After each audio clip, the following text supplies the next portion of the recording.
Welcome back students last हमने topic किया था अकाउंटिंग इक्वेशन। आज उसी टॉपिक को हम आगे कंटिन्यू करेंगे। उसके कुछ और टाइप के क्वेश्चंस जो आते हैं वो समझेंगे। बेटा पैटर्न आपको क्लियर है कि मैं एक दिन इकोनॉमिक्स की वीडियो डालती हूँ और एक दिन अकाउंट्स की। तो आप इन वीडियोस को देखते रहिए, अपनी रिवीजन करते रहिए, डेफिनेटली आपको कॉमर्स इजी लगेगी। तो बेटा कंटिन्यू करते हैं उसी चैप्टर को, अकाउंटिंग इक्वेशन।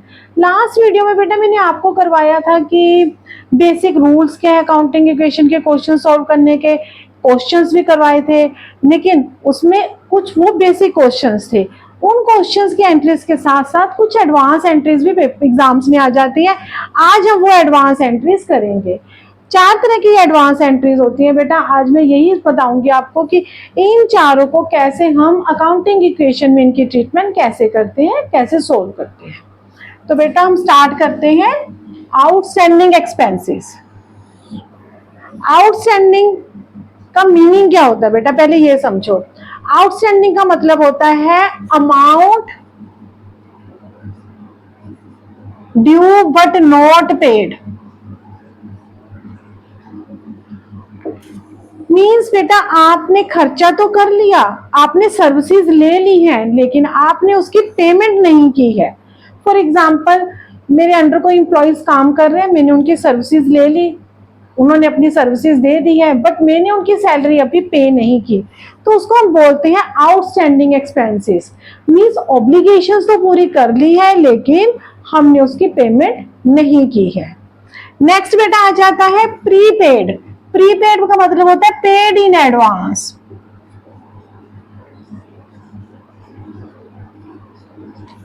बेटा पेड इन एडवांस मीनिंग अभी मैंने सर्विसेज नहीं ली, बट मैंने एडवांस में ही फ्यूचर की पेमेंट इसी साल कर दी, एडवांस में पेमेंट कर दी।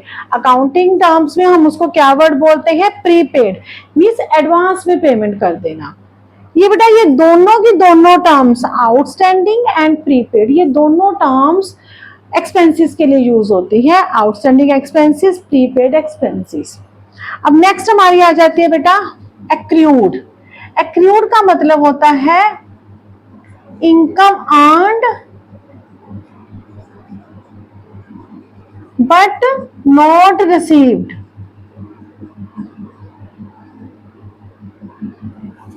इट मीन्स बेटा आपने इनकम अर्न तो कर ली, मीन्स मैंने कमा लिया पैसा, मैंने अपनी पूरी सर्विसेज दे दी, बट मुझे अमाउंट रिसीव नहीं हुआ। फॉर एग्जाम्पल मान लो मैंने किसी को टीच किया, अपनी ऑब्लिगेशन मैंने पूरी की, मैंने पढ़ा दिया, बट अगर मुझे रिटर्न में मेरी अभी फीस नहीं मिली है तो इट मीन्स इनकम अर्न्ड, मैंने कमा ली है, मैंने अपनी services they the but receive नहीं की है। नेक्स्ट आ जाते हैं बेटा रिसीव्ड इन एडवांस।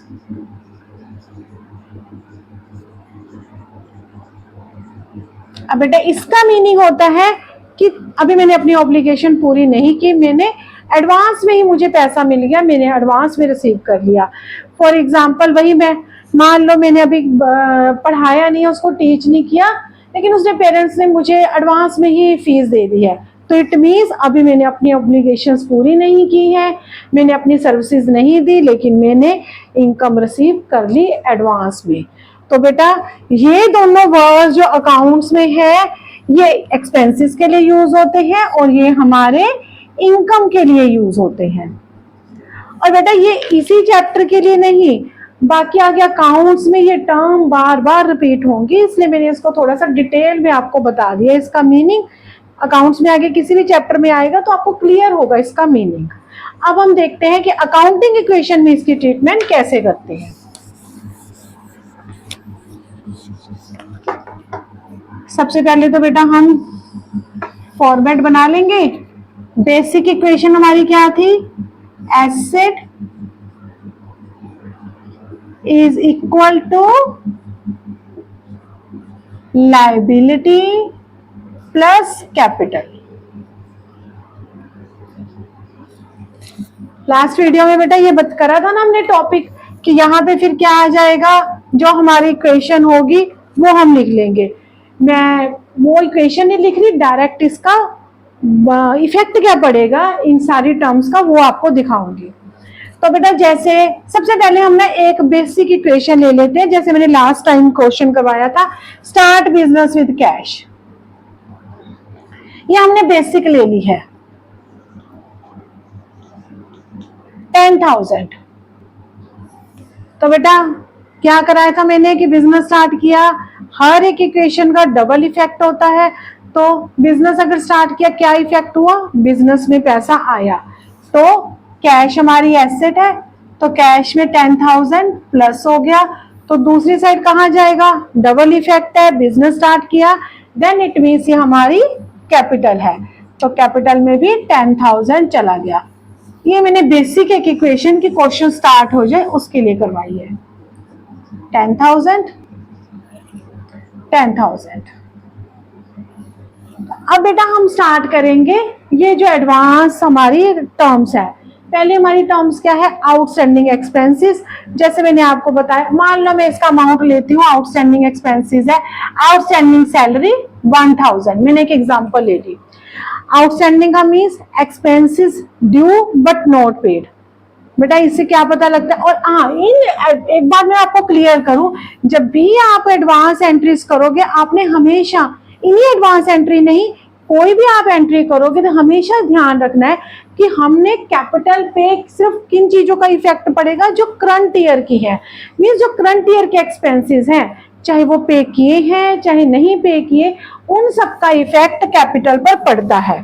सेम अगर इनकम करंट ईयर की है, ये कोई वो नहीं रखता कि रिसीव की है या नहीं रिसीव की है, लेकिन अगर वो करंट ईयर की है तो कैपिटल पे इफेक्ट डालेगी, और अगर वो करंट ईयर की नहीं है तो वो कैपिटल पे इफेक्ट कभी भी नहीं डालेगी। तो इट मीन्स बेटा हमने कोई भी क्वेश्चन करनी है तो ध्यान क्या रखना है कि वो करंट ईयर के एक्सपेंसेस हो, वेदर पेड और नॉट पेड, करंट ईयर की इनकम हो, वेदर रिसीव्ड और नॉट। क्लियर बेटा, हम स्टार्ट करते हैं बेटा। Outstanding salary, outstanding salary means expenses due but not paid, it means वो करंट ईयर का खर्चा तो हो चुका ना, तो इट मीन्स वो कैपिटल में से क्या हो जाएंगे, माइनस। अब दूसरा इफेक्ट क्या आएगा बेटा, due but not paid, it means हमने पेमेंट नहीं की, तो कैश पे तो इफेक्ट आ नहीं सकता है, तो मीन्स हमने पेमेंट नहीं की तो पेमेंट करेंगे, फ्यूचर में पेमेंट करेंगे, हमारी क्या है, ऑब्लिगेशन है, मीन्स हमारी लायबिलिटी है। तो लायबिलिटी साइड पे एक हम कॉल और अलग लायबिलिटी बन जाएगी आउटस्टैंडिंग, तो उसमें क्या करेंगे हम 1,000 प्लस कर देंगे, मीन्स आउटस्टैंडिंग सैलरी का इफेक्ट किस साइड पड़ेगा, एक लायबिलिटी इंक्रीज हो जाएगी और दूसरा कैपिटल डिक्रीज हो जाएगी। कैपिटल डिक्रीज इसलिए हुई क्योंकि करंट ईयर का एक्सपेंसेस है, और लायबिलिटी इंक्रीज इसलिए हुई क्योंकि वो हमने पे नहीं किए, हमारी लायबिलिटी है। तो ये क्लोज कर देंगे इस इक्वेशन को बेटा। तो ये कितना बन गया, यहाँ पे कोई इफेक्ट नहीं आया, 10,000, 1,000 और 9,000। देखो बेटा, asset is equal to liability plus capital, बन गया ना 10,000। चलो नेक्स्ट हम देखते हैं, मान लो प्रीपेड इंश्योरेंस, हम मान के चलते हैं 500। जैसे मैंने समझाया था, प्रीपेड मीन्स हमने एडवांस में पेमेंट कर दी। अब बेटा हमने एडवांस में पेमेंट कर दी तो कैश गया, इट मीन्स पहला इफेक्ट क्या आ जाएगा, कैश में से माइनस हो जाएगा। दूसरा बेटा, एडवांस में हमने पेमेंट कर दी, इट मीन्स वो करंट ईयर का एक्सपेंसेस नहीं है, तो कैपिटल पे कोई इफेक्ट नहीं उसका पड़ेगा। तो उसका इफेक्ट किस पर पड़ेगा, एसेट साइड पे ही पड़ेगा। हम एक और नया एसेट क्रिएट करेंगे जिसका नाम देंगे प्रीपेड एक्सपेंसेस, तो उसमें 500 प्लस हो जाएगा। इट मीन्स बेटा प्रीपेड एक्सपेंसेस का कहाँ इफेक्ट पड़ा, लायबिलिटी साइड कोई इफेक्ट नहीं पड़ा क्योंकि वो करंट ईयर के एक्सपेंसेस नहीं है। इफेक्ट किस साइड पड़ा, एसेट साइड, तो हम इसको भी क्लोज कर देंगे। 9,500 plus 500 is equal to 10,000 plus 9,000, sorry 1,000 है बेटा, 1,000 प्लस 9,000।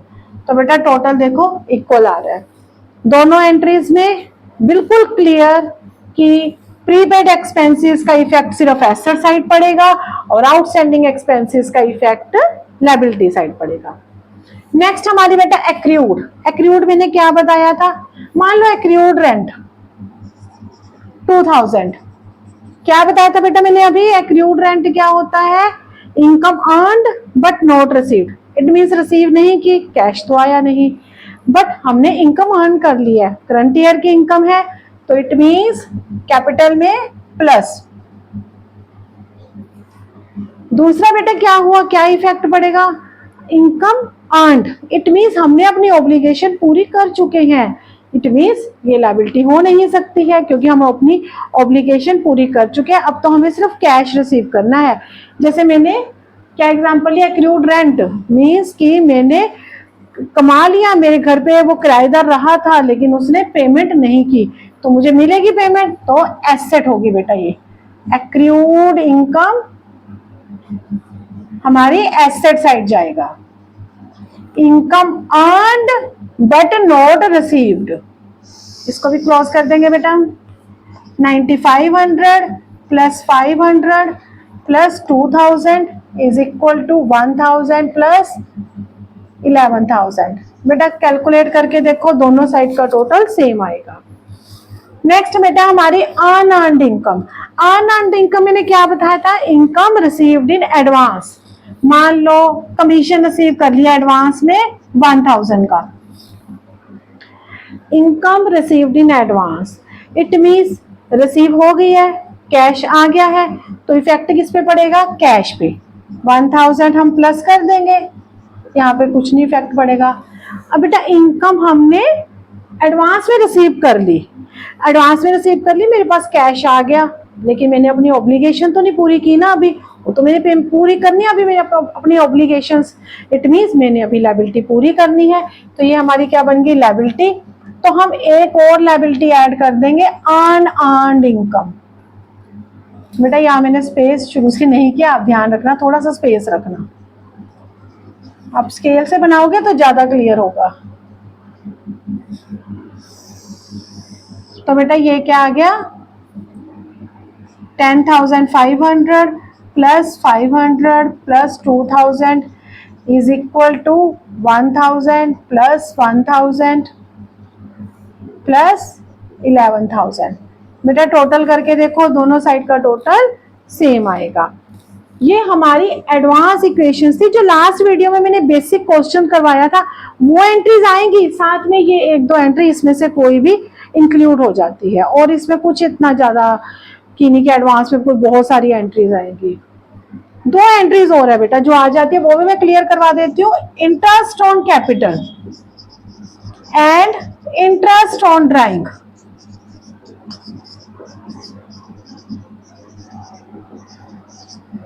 बेटा इंटरेस्ट ऑन कैपिटल का मतलब होता है जो हमने कैपिटल इन्वेस्ट की थी ना, उसके ऊपर हमें इंटरेस्ट मिला है, तो इट मीन्स बिजनेस का ये क्या होता है, एक्सपेंसेस होता है।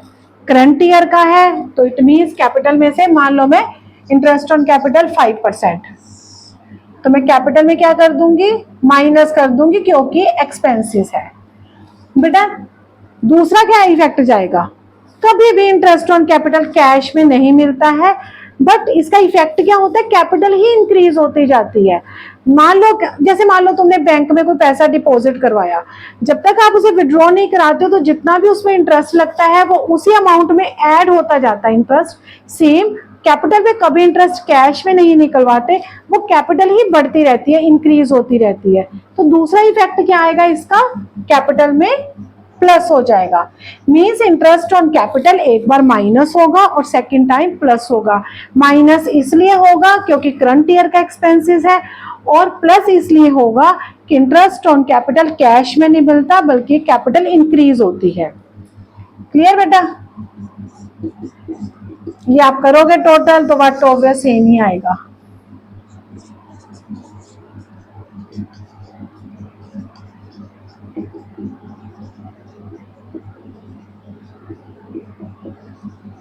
अब बेटा इंटरेस्ट ऑन ड्राइंग, मान लो इंटरेस्ट ऑन ड्राइंग 1000 की है।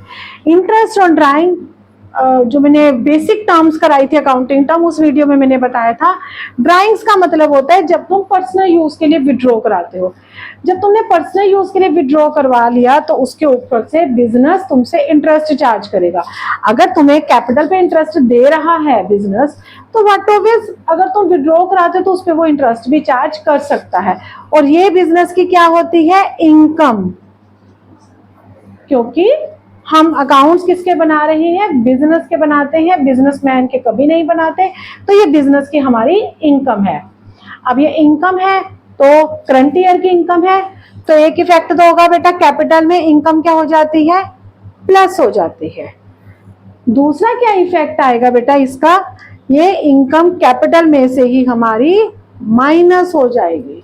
इट मीन्स जो इंटरेस्ट ऑन कैपिटल है और इंटरेस्ट ऑन ड्राइंग है बेटा, उसका इफेक्ट सिर्फ कैपिटल पे ही पड़ता है, उसी में से प्लस हो जाती है और कैपिटल में से ही माइनस हो जाती है। क्लियर है बेटा? तो ये है बेटा आपकी बेसिक अकाउंटिंग टर्म्स का जो मैंने स्टार्टिंग में बताया था। दो टाइप के क्वेश्चंस आते हैं, ये थे आपके इक्वेशन बेस्ड क्वेश्चन। मैंने इस पे 2 वीडियो बना दी है। आई थिंक कंसेप्ट पूरा आपको क्लियर हो गया होगा। आप अब किसी भी बुक में, जो आपके स्कूल में बुक लगी है, कोई भी आप लाइब्रेरी से एक्स्ट्रा बुक किसी भी से भी क्वेश्चंस करो, बस जो मेरी फर्स्ट वीडियो ये वीडियो देख लो, पूरा कंसेप्ट बस उसको समझो, उससे बेस कोई भी क्वेश्चन होगा आपका 100% निकलेगा बेटा क्वेश्चन। फिर भी अगर कोई ऐसी एंट्री है जो नहीं आ रहा आपको समझ, तो मुझे कमेंट बॉक्स में डाल दो, मैं आपको उसका सोल्यूशन बता दूंगी। नेक्स्ट वीडियो में बेटा हम करेंगे अकाउंटिंग इक्वेशन बेस्ड क्वेश्चन हो गए हैं। नेक्स्ट वीडियो में हम करेंगे फॉर्मूला बेस्ड क्वेश्चन। ये 2 टाइप के क्वेश्चन ही होते हैं जो इस चैप्टर में से अकाउंट्स में पेपर में एग्जाम्स में आते हैं। तो बेटा करते रहिए, क्वेश्चन करिए, बस ये दोनों वीडियो को देख के टर्म्स रूल्स क्लियर कीजिए और क्वेश्चंस करते रहिए, आपके पक्का क्लियर होंगे, क्वेश्चंस निकलेंगे भी। और वीडियो को मेरे को बेटा अपने फ्रेंड्स के साथ शेयर कीजिए। अगर सच में आपको लगता है ये वीडियो पसंद आई तो लाइक कीजिए और subscribe my channel. Thank you बेटा।